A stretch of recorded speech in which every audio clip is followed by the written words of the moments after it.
Hello, in this video I will show you how to enable Google Assistant to work on lock screen on HONOR X8a.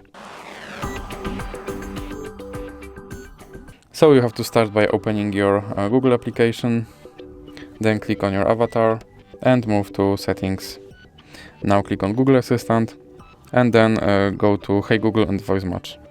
Now click here to enable Hey Google and then click on More and I agree, More and I agree. Now click Next and then click on Retrain Voice Match Model. Okay Google, what's the weather tomorrow?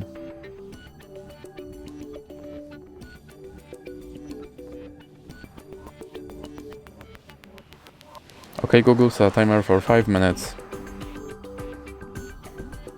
Hey Google, make a call.